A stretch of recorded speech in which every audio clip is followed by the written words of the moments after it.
Pode cortar aí.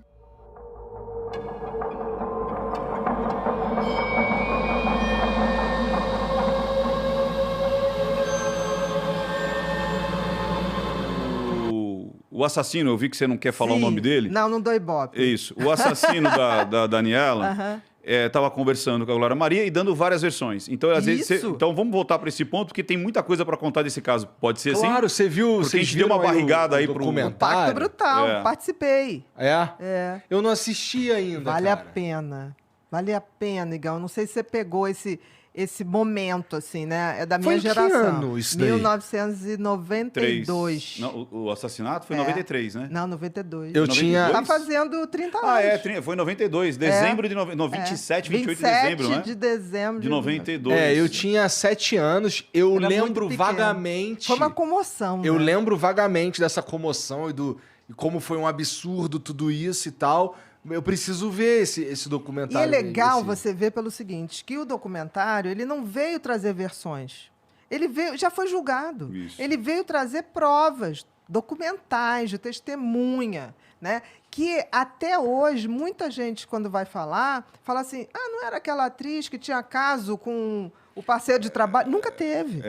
Nunca é o lance da mídia, né? O quanto que a mídia... manipulou aquela história. E virou um porque, folhetim. A própria Glória falou, né? Precisava de um folhetim para vender. Exatamente. E o próprio advogado acabou acrescentando que tinha um diretor italiano que sabia. Não, Mas ele eles ficava- faziam o quê? Eles contracenavam na novela? Era uma parada assim, eles né? estavam, eles tinham, era um par, né? Que na realidade o par romântico da Dani era o Fábio Assunção. Seria o Fábio Assunção, já estava na sinopse da novela. E aí no início ela tem um relacionamento com Bira, não é? Com o personagem lá do assassino e eles desmancham. Quando desmanchou e começou a chegar o roteiro das gravações, ele já não sendo mais, e que a novela caminhava para o que era o planejado, Fábio Assunção, ele surtou. E ele começou, tipo assim, não, fala com a sua mãe, tem que trocar. E ela falou, não vou. Isso não existe, ninguém influencia minha mãe, não vou fazer isso. E aí ele começou assim, obsessivamente.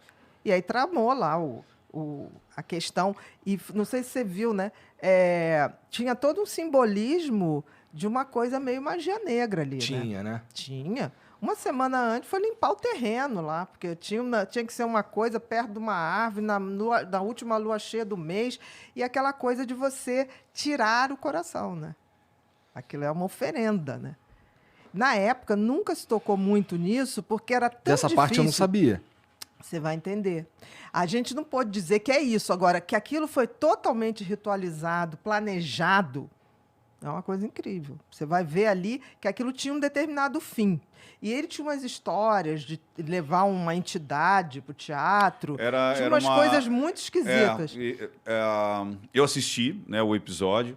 Eu fiquei muito feliz quando você apareceu lá. Eu falei, cara, a doutora Beatriz ali e tal, dando sustentação, né, para dizer o que estava acontecendo. E a Paula Tomás, ela ia assistir ele nos Leopardos, né? Em tudo. E aí levava uma Nossa Senhora. Só que dentro dessa Nossa Senhora, pessoas que conviviam lá com eles, aquilo era como se fosse um disfarce.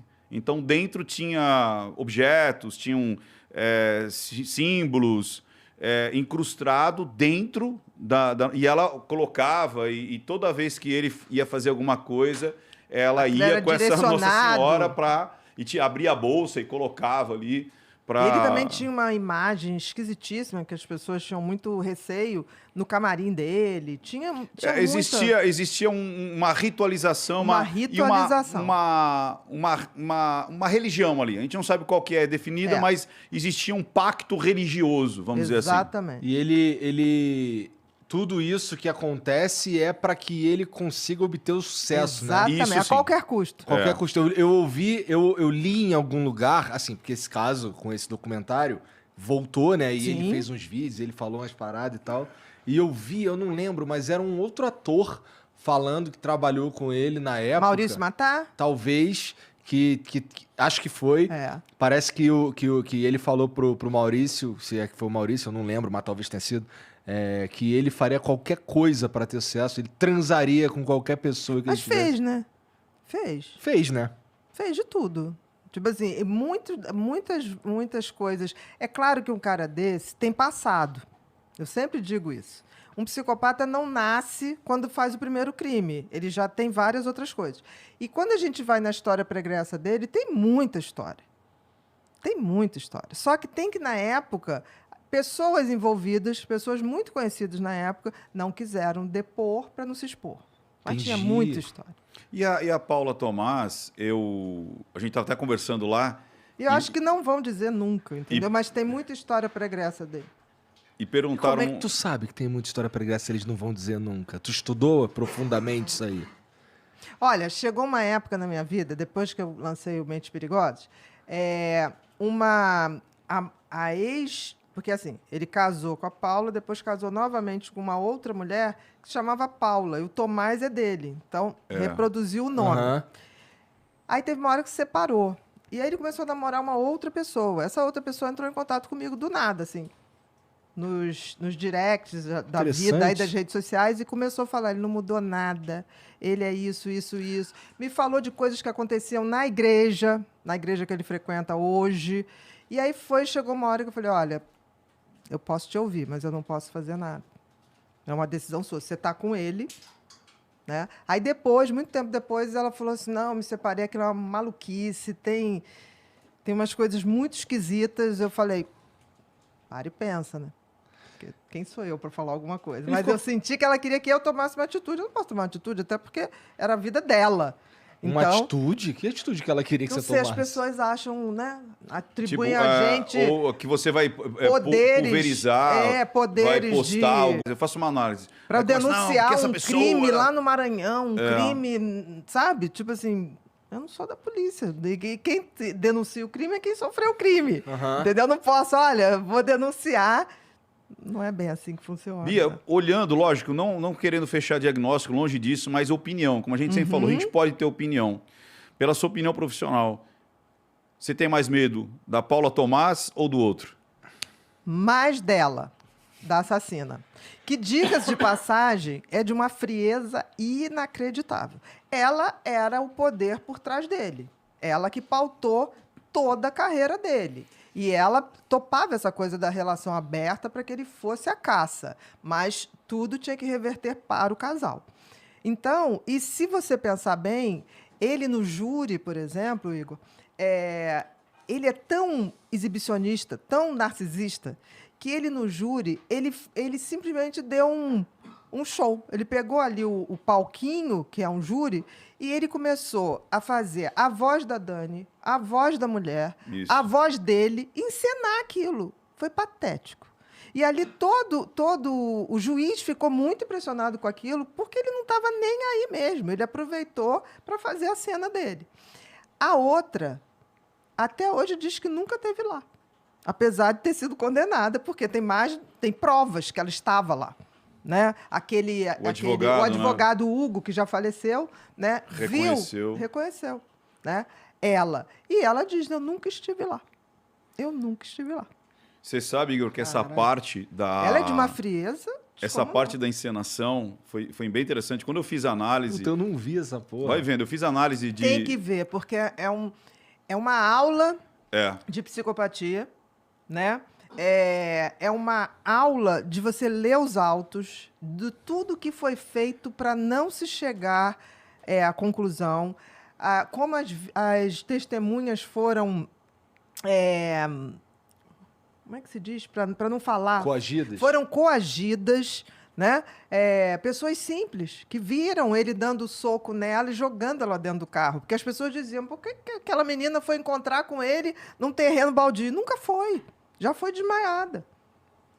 Né? Foi levada, não foi encontrar com ninguém, entendeu? Essa parte que ele faz a encenação no tribunal do júri, você sabe que a Glória entrou em contato comigo.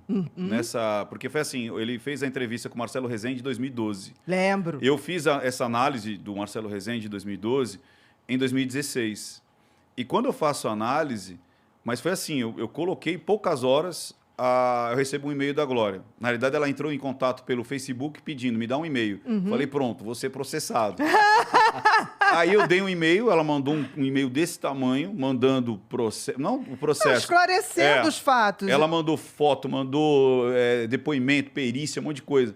E eu não estava entendendo nada, mas foi assim mandou um monte de coisa. Aí eu falei assim, Glória, você é mãe. Se você quer que eu tire a análise, eu tiro agora. E ela falou, não, é o contrário. Eu queria que você estivesse lá no tribunal do júri. Porque o que você está materializando aqui, que eu fiz a análise da linguagem silenciosa, a gente viu lá, só que a gente não conseguiu traduzir em palavras. Exatamente. Porque ele fez um psicogeográfico. Ele se colocava na cena. Então, assim, quando ele conta assim, não, naquele dia eu fui no shopping, aí não sei o quê, a Paula estava no carro e blá, blá, blá, fomos em onde, deixei a Paula não sei o quê, papá. Aí quando vai para aquela cena que eu acho que até hoje ele ninguém... desvia, ele deriva. Ele chega e fala Sabe assim, a coisa da mentira? Aí eu estava aqui... Aí ela entrou por aqui, eu dei uma gravata, ela tropeça, isso aí eu mesmo. digo, não! Aí a Paula fala, eu vejo um lampejar de uma faca e não sei o quê. Eu falo, meu Deus, o que você fez? Eu falo, cara, esse cara tá atuando. Claro. E ele estava atuando na terceira pessoa, ou seja, ele se colocou dentro da cena, porque uma das características é para você não errar a mentira. Porque se você coloca-se dentro da cena, fica mais fácil para você lembrar o que você planejou. Aí ela falou, ele fez isso lá, Ricardo. Ele fez isso lá, a Glória contando. Aí a gente trocou alguns e-mails e tal, e foi exatamente isso. O quanto que ficou, assim, patético. Só que, se você pega uma pessoa que não tem um pouquinho de perspicaz, você fala, cara, isso é verdade, olha quantos detalhes. Ele tá falando a verdade, olha quantos detalhes. E quem mente bota muito detalhe para tentar fugir. Então, começa, mas o que você estava fazendo? Não, aquele dia eu estava de roupa branca, né? E aí, eu não sei, troquei a roupa, porque aquele dia eu queria botar branco, depois eu troquei a roupa por camiseta preta. A pessoa vai enchendo de detalhes a cena para fugir do foco. Ele faz isso o tempo todo. E agora, né, depois de quando lançou, a mulher dele atual invadiu a minha live e falou assim, essa mulher escreveu um livro e ficou milionária às custas do meu marido. Não, é mega, né? Porque querer dizer que eu fiz Mentes Perigosas em homenagem ao marido dela tá louco, né? Tipo assim, ali tem Suzane, tem Nardone, tem tudo, entendeu? Tem o Roger Abdelmaci, tem tudo, de A a Z. E aí... Só gente boa, hein, Bia? É só gente boa, né? O que eu vou fazer, né? Mas todo mundo julgado, tá? Uhum. Porque senão aí dá o processo, né? Julgado, condenado, bonitinho, julgado, daí você pode falar e tal. Aí eu posso, Sim. porque aí não tô mais influindo naquilo. Essa esposa dele, Bia, você acha atual? que... como essa que entrou Vou falar só um termo técnico, mas você acha que ela pode estar num Folidê? Tipo assim, ela compra a psicose né, o transtorno do marido? Folidê é o seguinte... Obrigado. Traduzindo. Porque a pessoa não é doente, não tem os transtornos, mas por ela ter, às vezes, uma mente mais recessiva, mais influenciável. Mais influenciável, ela começa a pegar os padrões do cara que ou da pessoa que é doente. Olha, o que você acha? Eu acho que, como um bom psicopata, ele é extremamente manipulador, um psicopata não entra na tua vida sem antes ter estudado. Boa. Lembre-se que é 100% razão, 0 emoção. Então, ele, quando vai entrar na tua vida, ele já estudou tudo. E pode ser mulher também. Então, ele vai falar o que o outro quer ouvir, a música predileta. Você vai ficar assim, gente, achei minha alma gêmea. Né? Eu tenho o maior medo disso. E aí, eu acho que ele entrou na vida dela também dessa forma.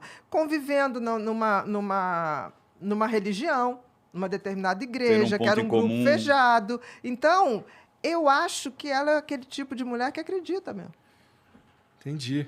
Acredita que ele está totalmente regenerado. Eu acho que acredita. E aí, num primeiro momento, assim que saiu a série, ele vai para a rede social, né? Ele vai lá dizer assim, porque eu queria falar, que eu tenho uma coisa para dizer. Ele sempre tem uma coisa para dizer. Quando ele foi no programa do Ratinho, ele ficou 2 horas para dizer, e o Ratinho falou, então diga. Não, mas é que eu não sei o quê, porque as pessoas... Ele vai botando gente, um diretor de filme, não sei aonde, ele vai criando uma lenha que nada dá em nada. E aí ele tinha mais coisa para dizer e achou um absurdo ele não ter sido entrevistado no documentário. E aí teve alguém da Folha de São Paulo dizendo que achou que realmente fosse um erro. Eu falei, gente, as pessoas estão perturbadas. Porque, olha, esse não é um documentário de um crime que não foi julgado. Aquilo já foi julgado. Isso foi feito para restabelecer a imagem da Dani. Porque até hoje ele inventou tanta história que tem gente que fala, não, mas ela teve um caso com ele. Ela teve não sei o quê. Não teve nada. Eu jurava que ela teve um caso com ele. Mas você e a galera do Flamengo e do Corinthians. Então, isso foi para restabelecer uma verdade que está nos autos. Está lá, as testemunhas, tudo, tudo, tudo. E aí ele querendo dar a versão dele, não tem versão. Onde já se viu isso? Aí você vê com aquela arrogância, ele falando, não, me chamaram para falar, ninguém chamou nada. Ele tem a necessidade de falar. E aí o que aconteceu? A coisa foi tomando uma repercussão grande, né? Hoje já é o mais visto da América Latina, da HBO, né? E ultrapassando... HBO Max. Assistirei HBO hoje. Max. E não esperava o sucesso que ia ter, porque num streaming fechado, não é aberto. E a coisa estourou a ponto de estar sendo vendido em camelô. Eita! Lá no Rio, na Uruguaiana. A última vez que isso aconteceu, gente, Saudades da Urugu. Eu chamava de fonte quando era moleque. Exatamente. E aí, a última vez que aconteceu isso foi Tropa de Elite. É verdade. Caraca.